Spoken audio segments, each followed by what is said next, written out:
السلام علیکم ورحمۃ اللہ وبرکاتہ۔ سیدنا کریم صلی اللہ تعالی علیہ وآلہ وسلم۔ سورۃ البقرہ کا ترجمہ اور تفسیر ہم پڑھ رہے تھے۔ ہم نے 2 آیات پڑھ لی تھیں، آج انشاءاللہ آگے پڑھتے ہیں۔ سورہ بقرہ کی آیت نمبر 3 میں اللہ تعالیٰ ارشاد فرماتا ہے: اعوذ باللہ من الشیطان الرجیم، بسم اللہ الرحمن الرحیم، الذین یؤمنون بالغیب ویقیمون الصلاة ومما رزقناہم ينفقون۔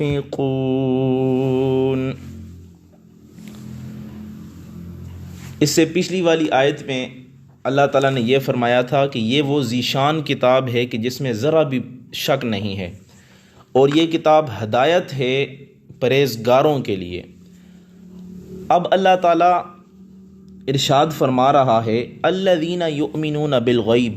وہ جو ایمان لائے غیب پر، ویقیمون الصلاۃ، اور صحیح ادا کرتے ہیں نماز، ومما رزقناہم ينفقون،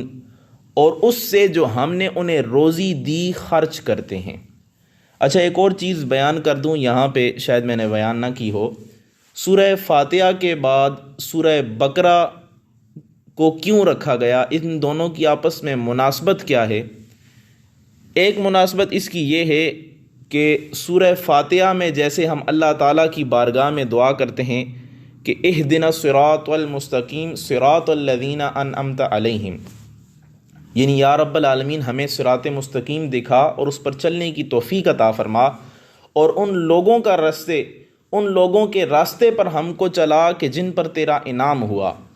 اب اللہ تعالیٰ بندوں کو یہ دکھانا چاہتا ہے کہ جو اللہ تعالیٰ کے نیک بندے ہیں، جن پر اللہ تعالیٰ کا انعام ہوا ہے، وہ کون سے لوگ ہیں۔ تو اب اس سورہ بقرہ کی ان ابتدائی آیات میں اللہ تعالیٰ پہلے فرماتا ہے للمتقین، وہ متقین ہیں کہ جن پہ اللہ تعالیٰ کا انعام ہوا ہے۔ اب اس کے بعد ایمان والوں کی صفات بیان کی گئی ہیں۔ پہلی صفت ان کی یہ بیان کی گئی ہے الذین یؤمنون بالغیب۔ ایمان والوں کی پہلی صفت یہ ہے کہ وہ ایمان لائے غیب پر۔ سب سے پہلی صفت غیب آ گئی۔ دوسری صفت یہ بیان کی وَيُقِيمُونَ الصَّلَاةَ، وہ صحیح ادا کرتے ہیں نماز۔ پھر تیسری صفت بیان کی وَمِمَّا رَزَقْنَاهُمْ يُنْفِقُونَ، اور جو کچھ ہم نے انہیں روزی میں سے دیا ہے اسی میں سے خرچ کرتے ہیں۔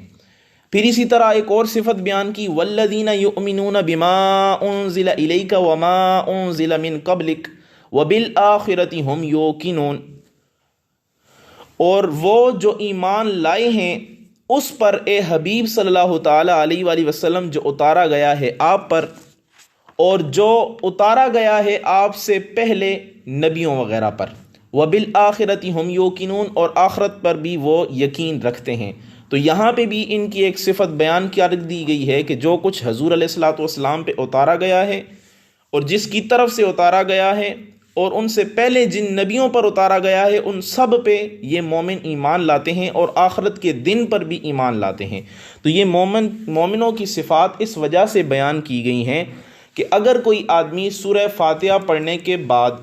ہدایت کا راستہ اللہ تعالیٰ سے مانگنے کے بعد، جن پر اللہ تعالیٰ نے اپنی رحمتوں کے دروازے کھولے ہیں، اللہ تعالیٰ نے ان پر اپنا انعام و اکرام فرمایا ہے، اب اگر کوئی آدمی ان لوگوں کا راستہ تلاش کرنا چاہتا ہے یا ان لوگوں کو پہچاننا چاہتا ہے، تو اللہ تعالیٰ نے ان کی نشانیاں بیان کر دی ہیں کہ وہ غیب پر ایمان لاتے ہیں، وہ صحیح نماز ادا کرتے ہیں، ہمارے دیے میں سے اللہ کی راہ میں خرچ کرتے ہیں، اور جو کچھ حضور علیہ الصلوۃ والسلام پہ نازل کیا گیا اس پر بھی ایمان لاتے ہیں، حضور علیہ الصلوۃ والسلام پر بھی ایمان لاتے ہیں، اور جو آپ سے پہلے جو نبیوں پہ صحیفے یا جو کتب نازل کی گئیں ان پر بھی ایمان لاتے ہیں، اور آخرت کے دن پر بھی یقین رکھتے ہیں۔ یہ ساری چیزیں بیان کرنے کے بعد اللہ تعالیٰ نے فرمایا اولئک علی ھدی من ربہم، یہ جتنی بھی صفات بیان کی گئی ہیں ان صفات سے متصف شخص وہ ہیں کہ جو ہدایت پر ہیں اپنے رب کی طرف سے۔ پھر فرمایا وَأُولَئِكَ هُمُ الْمُفْلِحُونَ، اور یہی وہ لوگ ہیں جو صرف دنیا میں نہیں بلکہ آخرت میں بھی کامیاب ہیں۔ مفلحون کا مطلب یہ ہوتا ہے کہ جو دنیا اور آخرت دونوں میں کامیاب ہو اس کو مفلحون کہتے ہیں،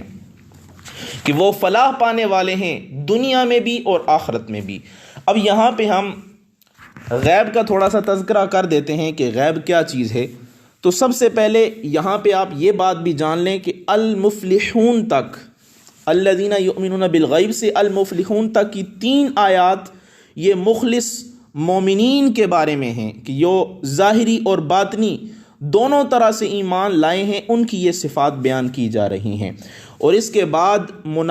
اس کے بعد 2 جو آیات ہیں وہ جو ظاہری کافر ہیں باطنی کافر ہیں ان کی جو ہے وہ بیان کی جائیں گی کہ یہ ان کی صفات ہیں۔ اس کے بعد پھر 13 آیات ایسی ہیں کہ جو منافقین کے بارے میں بیان کی جائیں گی کہ منافقین کی علامات یہ ہیں، ان کی وضاحت یہ ہے، وہ یہ طور طریقے اپناتے ہیں۔ تو یہاں پہ ایمان اور غیب سے متعلق چند باتیں آپ جان لیں کہ ایمان اسے کہتے ہیں کہ بندہ سچے دل سے ان سب باتوں کی تصدیق کرے جو ضروریات دین میں داخل ہیں، اور کسی ایک ضرورت دینی کا انکار کرنا یہ بندے کو دائرہ اسلام سے باہر کر دیتا ہے۔ اسی طرح نمبر 2، عمل ایمان میں داخل نہیں ہوتے، اس لیے کہ قرآن پاک میں ایمان کے ساتھ عمل کا جداگانہ ذکر کیا جاتا ہے، جیسے اس آیت میں بھی ذکر کیا ہے الذین یؤمنون بالغیب، یہ ایمان ہے، ویقیمون الصلاۃ ومما رزقناہم ینفقون، یہ دونوں اعمال ہیں۔ تو پتہ چلا ایمان اور اعمال یہ دونوں جداگانہ چیزیں ہیں، اس وجہ سے ان کا ذکر جو ہے وہ واو کے ساتھ کیا گیا ہے، یعنی ان دونوں کے درمیان جو ہے وہ علیحدگی ہے۔ اسی طرح تیسری چیز، غیب وہ ہے جو ہم سے پوشیدہ ہو، ہم اپنے حواس جیسے دیکھنے، چکھنے یا سونگنے وغیرہ کی چیزوں سے اسے محسوس نہ کر سکتے ہوں، اسے دیکھ نہ سکتے ہوں، اسے چکھ نہ سکتے ہوں، اور عقل سے اسے معلوم نہ کر سکتے ہوں، تو وہ غیب ہے۔ پھر اسی طرح غیب کی 2 قسمیں ہیں، ایک کو کہتے ہیں کہ وہ غیب کہ جس کے حاصل ہونے پر کوئی دلیل نہ ہو، اور یہ غیب علم غیب ذاتی ہے اور اللہ تعالیٰ کے ساتھ خاص ہے، اور جن آیات میں غیر اللہ سے علم غیب کی نفی کی گئی ہے کہ اللہ تعالیٰ کے علاوہ کوئی بھی عالم الغیب نہیں ہے، تو اس سے مراد یہی غیب ہے، یعنی علم غیب ذاتی ہے، یعنی جو بھی غیب کا علم ذاتی ہے وہ صرف اللہ تعالیٰ کا ہے، اس کے علاوہ کسی کا بھی نہیں ہے۔ اس کے علاوہ جو دوسری قسم بیان کی جاتی ہے کہ جس کے حاصل ہونے پر دلیل موجود ہو، جیسے اللہ تعالیٰ کی ذات و صفات، جو پچھلے پیغمبر جتنے بھی یا انبیاء اکرام گزر چکے ہیں ان کی خبریں، یا ان کے قوموں کے جتنے احوال ہیں، یا قیامت میں ہونے والے سارے واقعات ہیں ان کی خبریں، تو یہ ساری جتنی بھی خبریں ہیں یہ ساری کی ساری خبریں غیب ہیں، لیکن یہ ساری کی ساری غیب کی جو خبریں ہیں یہ عطائی ہیں، کیونکہ انبیاء کو جتنی بھی غیب کی خبریں بتائی گئی ہیں وہ خود نہیں جانتے، بلکہ جاننے کا ذریعہ اللہ تعالیٰ ہے کہ ان کو بتانے والا اللہ تعالیٰ ہے۔ تو یہ علم غیب عطائی ہوا، اور حضور علیہ الصلاۃ والسلام کو بھی یہ علم غیب عطا فرمایا گیا ہے کہ جو علم غیب عطا ہی ہے۔ اس کے علاوہ جتنے بھی اللہ کے نبی گزرے ہیں تمام کو غیب کا علم عطا کیا گیا ہے۔ تو یہ بنیادی فرق جان لیں، اللہ تعالیٰ کا جو غیب کا علم ہے وہ ذاتی ہے، اور انبیاء کو جتنا بھی غیب کا علم دیا جاتا ہے وہ اللہ تعالیٰ کی طرف سے عطا ہے۔ اور یہ بھی جان لیں اللہ تعالیٰ کے بتائے بغیر کسی ایک کے لیے ایک ذرے کا علم غیب ماننا یہ قطعی کفر ہے، یعنی آدمی اگر کوئی مانے کہ کسی نبی کو، کسی ولی کو یا کسی بھی شخص کو علم غیب حاصل ہے اور از خود حاصل ہے، اللہ تعالیٰ نے اسے نہیں دیا بلکہ خود اسے حاصل ہے، تو وہ آدمی دائرہ اسلام سے باہر ہو جائے گا، کیونکہ انبیاء کو یا اولیاء کو یا جو اللہ کے نیک بندے ہیں ان کو کسی چیز کا غیب کی اسے خبر ہے یا غیب کا اس کے پاس علم موجود ہے، تو یہ ساری کی ساری عطا جو ہے وہ اللہ تعالیٰ کی ہے۔ اسی طرح اللہ تعالیٰ اپنے مقرب بندوں جیسے انبیاء کرام علیہ الصلاۃ والسلام اور اللہ تعالیٰ کے جو نیک بندے ہیں، اس کے جو ولی ہیں، انہیں بھی غیب کی خبروں سے جو ہے وہ اللہ تعالیٰ آگاہ کرتا رہتا ہے۔ تو یہ انشاءاللہ سورہ آل عمران میں جب ہم وہ آیات پڑھیں گے تو اس کی انشاءاللہ پوری تفصیل بیان کی جائے گی۔ اب یہاں پہ ایک اور چیز اللہ تعالیٰ ارشاد فرماتا ہے، وہ یہ ہے وَيُقِيمُونَ الصَّلَاةَ، اور صحیح ادا کرتے ہیں نماز۔ تو یہاں پہ متقین کی یہ دوسری صفت بیان کی گئی ہے۔ پہلی صفت تو یہ بیان کی گئی ہے، وہ یہ ہے کہ وہ غیب پر ایمان لاتے ہیں، اور ایمان کا معنی یہ ہے محکم یقین، اور غیب ہر اس چیز کو کہتے ہیں جو ظاہری حواس کی رسائی سے بلند اور عقل کی سمجھ سے بالا تر ہو۔ یہ ساری چیزیں میں نے بیان کر دی ہیں، جیسے کہ فرشتے، قیامت، جنت، دوزخ اور ذات الہی وغیرہ۔ اب اس کے علاوہ جو دوسری متقی کی جو دوسری علامت بیان کی گئی ہے، وہ یہ ہے کہ وَيُقِيمُونَ الصَّلَاةَ، وہ صحیح ادا کرتے ہیں نماز۔ اب قرآن کریم میں یہ حکم کہیں نہیں ہے کہ نماز پڑھا کرو، بلکہ جب بھی قرآن کریم میں یہ حکم آپ کو دکھائی دے گا تو وہ یہی ہوگا کہ نماز قائم کرو۔ اور قائم کا مطلب کیا ہے؟ علامہ راغب اصفہانی رحمۃ اللہ تعالی علیہ فرماتے ہیں اقامت الشیء توفیۃ حقہ، نماز قائم کرنے کا مطلب یہ ہے کہ نماز کو تمام حقوق ظاہری اور باطنی کے ساتھ ادا کرو۔ اب نماز کے ظاہری حقوق تو یہ ہیں کہ سنت نبوی صلی اللہ تعالیٰ علیہ وآلہ وسلم کے مطابق تمام ارکان بجا لائے جائیں، اور باطنی حقوق یہ ہیں کہ آدمی خشوع و خضوع میں ڈوبا ہوا ہو اور احسان کی کیفیت بندے پہ طاری ہو، یعنی وہ بندہ جو نماز پڑھ رہا ہے وہ یہ محسوس کر رہا ہو کہ کأنک تراہ، گویا کہ تو یعنی نماز پڑھنے والا گویا کہ اپنے معبود کو دیکھ رہا ہے۔ اگر وہ اس کیفیت میں نہیں ہے تو کم از کم اتنا ضرور ہو کہ فَإِنَّهُ يَرَاكَ، کہ رب تعالیٰ تجھے دیکھ رہا ہے، تو جس کی عبادت کر رہا ہے یقیناً وہ تجھے دیکھ رہا ہے۔ اب اس ذوق و شوق سے ادا کی ہوئی نماز ہی وہ نماز ہے جسے دین کا ستون اور مومن کی معراج فرمایا گیا ہے۔ پھر آگے دوسری چیز فرمائی وَمِمَّا رَزَقْنَاهُمْ يُنْفِقُونَ، اور اس سے جو ہم نے انہیں روزی دی ہے خرچ کرتے ہیں۔ اب رزقناہم، رزق کس کو کہتے ہیں؟ تو رزق کے بارے میں ضیاء القرآن میں یہ بات موجود ہے کہ الرزق فی اللغۃ النصیب والعطاء ویطلق علی الحسی والمعنوی، لغت میں رزق کہتے ہیں حصہ اور بخشش کو، ہوا وہ حصی ہو یا معنوی ہو۔ مثال کے طور پر مال، اولاد، علم و معرفت، اس لحاظ سے یہ سب چیزیں جو ہیں یہ ساری کی ساری چیزیں رزق ہیں، اور یہاں بھی رزق کا یہی لغوی معنی مراد ہے۔ اور اس آیت سے یہ پتہ چلا کہ جو کچھ کسی کے پاس، چاہے وہ مال و جاہ ہے، چاہے وہ علم و عرفان ہو، یا کسی کا اپنا نہیں ہے، یہ سارا کا سارا اللہ تعالیٰ کا دیا ہوا ہے۔ اور نیز اللہ تعالیٰ کی خوشنودی اسی میں ہے کہ وہ اس میں بخل نہ کرے، بلکہ جو ان نعمتوں سے محروم ہیں ان میں یہ نعمتیں وہ تقسیم کرتا رہے۔ دولت مند اپنی دولت سے، عالم اپنے علم سے، اور عارف اپنے روحانی فیوزات سے جو مستحق ہیں ان میں یہ چیزیں جو ہیں وہ صرف کرتا رہے، تقسیم کرتا رہے۔ اور یہ متقین کی تیسری علامت ہے۔ اور ایک اور چیز بھی بتا دوں کہ رزق ہر چیز کو کہتے ہیں، مثلاً جو آپ کو سانسیں عطا کی گئی ہیں یہ بھی رزق ہے، جو آپ کو آنکھیں عطا کی گئی ہیں آپ ان سے دیکھتے ہیں یہ بھی رزق ہے۔ تو اب سوال یہ ہوگا کہ جو اللہ نے ہمیں سانسیں دی ہیں یا جو ہمیں بصارت دی ہے تو ہم اس کو اللہ کی راہ میں کیسے خرچ کریں؟ تو اس کا جواب یہ ہوگا اللہ نے جو ہمیں سانسیں دی ہیں ان سانسوں کو ہم اس طرح استعمال کریں کہ ہماری ہر سانس اللہ کے ذکر میں جو ہے وہ مشغول ہو۔ اسی طرح ہماری ہر نظر یا تو کعبے کی طرف اٹھ رہی ہو، یا تو پھر مدینہ کی طرف اٹھ رہی ہو، یا تو قرآن کریم کے مطالعے میں گزر رہی ہو، یا ہماری ہر نگاہ حضور علیہ الصلوۃ والسلام کے فرامین کو پڑھتے ہوئے گزر رہی ہو، یا ہماری ہر نگاہ والدین کے چہروں کو، ان کے قدموں کو، ان کو محبت کی نگاہ سے ہم دیکھ رہے ہوں، یا اپنے اساتذہ کو محبت کی نگاہ سے دیکھ رہے ہوں، یا مخلوق کو شفقت کی نگاہ سے دیکھ رہے ہوں، یا بچوں کو محبت اور شفقت کی نگاہ سے دیکھ رہے ہوں، تو یہ ساری نگاہ یا یہ ساری نظر کرنا یہ بھی جو ہے وہ اللہ تعالیٰ کے دیے ہوئے رزق میں سے اللہ کی راہ میں خرچ کرنے کے مترادف ہوگا۔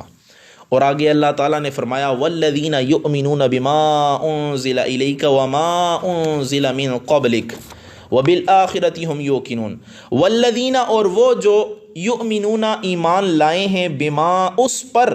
انزل الیک اے حبیب جو اتارا گیا ہے آپ پر، وما انزل اور جو اتارا گیا ہے، من قبلک آپ سے پہلے، وبالآخرۃ اور آخرت پر بھی، وہ ہم یوقنون وہ یقین رکھتے ہیں۔ اب یہاں پہ سب سے پہلے یہ بات واضح ہو جائے، اس آیات سے یہ بات واضح ہو گئی ہے کہ وہ لوگ جو انسانی رشد و ہدایت کے لیے آسمانی وحی کے قائل نہیں ہیں، بلکہ اپنی عقل کو ہی اپنی رہنمائی کے لیے کافی سمجھتے ہیں، یا وحی کے قائل تو ہیں لیکن بعض کو مانتے ہیں اور بعض کا انکار کرتے ہیں، تو وہ قرآنی ہدایت سے فائدہ نہیں اٹھا سکتے۔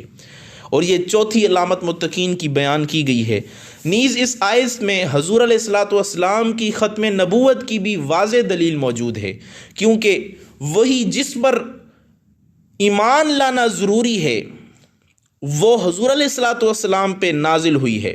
اور حضور علیہ الصلاۃ والسلام سے پہلے نازل ہوئی ہے، اس کے بعد نازل نہیں ہوئی۔ اگر نبوت کا سلسلہ جاری ہوتا تو حضور علیہ الصلاۃ والسلام کے بعد بھی وہی نازل ہوتی، اس پر ایمان لانا ضروری ہوتا۔ اس صورت میں آیت یہ والی یوں ہوتی، وما انزل من قبلک وما ينزل من بعدک، کہ وہ لوگ کہ جو ایمان لاتے ہیں جو آپ پہ اتارا گیا، اور ایمان لائیں گے جو آپ کے بعد اتارا جائے گا، تو یہ ایسی بات نہیں ہے، بلکہ اللہ نے فرمایا کہ اللہ نے یہ بات فرما دی ہے کہ حضور علیہ الصلاۃ والسلام کے بعد کوئی نبی آنے والا نہیں ہے، وحی کا سلسلہ ختم ہو چکا ہے، یہی تمام نبیوں کے سردار ہیں، حضور علیہ الصلاۃ والسلام ہی تمام نبیوں کے آخری پیغمبر ہیں، تمام نبیوں کے آخر میں آنے والے ہیں۔ اور حضور علیہ الصلاۃ والسلام کی وہ جو حدیث ہے وہ حضور علیہ الصلاۃ والسلام کی خاتم النبیین ہونے پر واضح دلیل ہے۔ حضور علیہ الصلاۃ والسلام نے فرمایا، ایک مشہور یا ایک بہت بڑی عمارت بنائی گئی ہے اور اس کی ہر جگہ خوبصورت ہے، لیکن ایک کونے میں ایک اینٹ کی جگہ جو ہے وہ خالی ہے، لوگ اس کی چاروں طرف اس کو دیکھتے ہیں، اس کا نظارہ کرتے ہیں، اس کی تعریف بیان کرتے ہیں، لیکن آخر میں یہ بات کہتے ہیں کہ یہ جو ایک کونے میں اینٹ چھوڑی گئی ہے، اگر یہ اینٹ یہاں پہ رکھ دی جاتی تو اس عمارت کا جو حسن ہے وہ پایہ تکمیل تک پہنچ جاتا۔ تو حضور علیہ الصلاۃ والسلام نے فرمایا، اے لوگو، وہ عمارت میں جو اینٹ کی جگہ ہے وہ میں ہوں، اور میں اللہ تعالیٰ کا سب سے آخری نبی ہوں، اور میرے بعد کوئی بھی نبی آنے والا نہیں ہے۔ تو پتہ چلا حضور علیہ الصلاۃ والسلام کے بعد کوئی بھی نبی آنے والا نہیں ہے۔ اور پھر فرمایا، وبالآخرۃ ہم یوقنون، کہ وہ آخرت پر بھی ایمان لاتے ہیں۔ اب اس آخرت کی زندگی کو صرف تسلیم کر لینا ہی کافی نہیں ہے، بلکہ اس کے ساتھ ایمان ضروری ہے۔ ایقان کس کو کہتے ہیں؟ اتقان العلم بنفی الشک والشبہۃ عنہ، یعنی علم کی وہ پختگی کہ جس میں شک و شبہ کا گزر نہ ہو، اس کو ایقان کہتے ہیں۔ اور جب کسی چیز یا حقیقت کا علم اتنا پختہ ہو جاتا ہے کہ وہ عقل، دل اور ارادے کو مسخر کر لیتا ہے، تو وہ پھر ایقان بن جاتا ہے، ایمان بن جاتا ہے، اور انسان اس کے خلاف نہ کچھ سوچ سکتا ہے اور نہ کچھ کر سکتا ہے۔ جب روز جزا کے ساتھ کسی کا علم و یقین اس مرتبے پر پہنچ جاتا ہے تو عمل کی شاہراہ پر ہر قدم اٹھانے سے پہلے وہ ان نتائج کا اندازہ خود لگا لیا کرتا ہے جو اس پر مرتب ہونے والے ہیں۔ ہمیں اپنے قول و عمل میں جو افسوسناک تضاد دکھائی دے رہا ہے کہ ہمارا عمل اور ہے، ہمارا قول اور ہے، اس کی وجہ یہ ہے کہ ہمیں قیامت پر وہ ایمان نہیں ہے جو اپنی قوت سے ہمارے عمل کو ہمارے قول سے ہم آہنگ کر دے، ہمارے قول و عمل کو دونوں کو ایک کر دے۔ وہ اس لیے نہیں ہے کہ ہمارا ایمان ابھی کمزور ہے، ہمارا ایقان ابھی کمزور ہے۔ اور اللہ تعالی ہمیں روز جزا پر یقین بخشے تاکہ قول و عمل کی یہ کشمکش ختم ہو جس نے ہمیں ذلت کی پستیوں میں دھکیل دیا ہے اور ہمارا تماشا دیکھنے والوں کو ورطہ حیرت میں ڈال رکھا ہے۔ تو ہمیں چاہیے اپنے قول و فعل کے تضاد کو ختم کر دیں، اپنے قول اور عمل کو ایک کر دیں، تو اس وقت ہم جو ہے وہ کامل ایمان والے بن جائیں گے اور آخرت کے روز پر ایمان رکھنے والے بن جائیں گے۔ آگے اللہ نے فرمایا اولئک علی ھدی من ربہم، اولئک وہی لوگ ہیں علی ھدی من ربہم، وہی لوگ ہیں ہدایت پر اپنے رب کی توفیق سے، وَأُولَئِكَ هُمُ الْمُفْلِحُونَ اور وہی دونوں جہانوں میں کامیاب اور کامران ہیں۔ اب یہاں پہ ان اوصاف سے جو متصف ہیں ان کے متعلق اللہ تعالیٰ فرماتا ہے کہ وہی فلاح پانے والے ہیں۔ یہ ساری صفتیں بیان کر دیں کہ متقی وہ ہیں جو غیب پر ایمان لاتے ہیں، صحیح نماز ادا کرتے ہیں، ہم نے جو کچھ انہیں دیا ہے اس میں اللہ کی راہ میں خرچ کرتے ہیں، اے حبیب جو آپ پہ اتارا گیا ہے اس پر بھی ایمان لاتے ہیں، اور جو آپ سے پہلے نبیوں پہ اتارا گیا اس پر بھی ایمان لاتے ہیں، اور آخرت کے روز پر بھی ایمان لاتے ہیں۔ تو اللہ نے فرمایا یہی لوگ اپنے رب کی طرف سے ہدایت پر ہیں، اور یہی لوگ دونوں جہانوں میں کامیاب اور کامران ہوں گے۔ فلاح کسی ادھوری اور جزوی کامیابی کو نہیں کہتے، بلکہ فلاح اس مکمل یا کامل کامیابی کو کہتے ہیں کہ جس کے دامن میں دنیا و آخرت کی ساری سعادتیں، ساری برکتیں، ساری رحمتیں سمٹ کر آ جائیں۔ اس وجہ سے یہاں پہ فرمایا جاتا ہے وَأُولَئِكَ هُمُ الْمُفْلِحُونَ اور وہی دونوں جہاں میں کامیاب اور کامران ہیں۔ اللہ تعالیٰ سے دعا ہے اللہ تعالیٰ ہم سب کو صحیح نماز ادا کرنے کی توفیق عطا فرمائے، اور جو اللہ تعالیٰ نے ہمیں رزق دیا ہے اس میں سے خرچ کرنے کی توفیق عطا فرمائے، اور اللہ تعالیٰ ہم سب کو آخرت پر کامل ایمان رکھنے کی توفیق اور ایقان رکھنے کی توفیق عطا فرمائے۔ آمین برحمتک یا ارحم الراحمین۔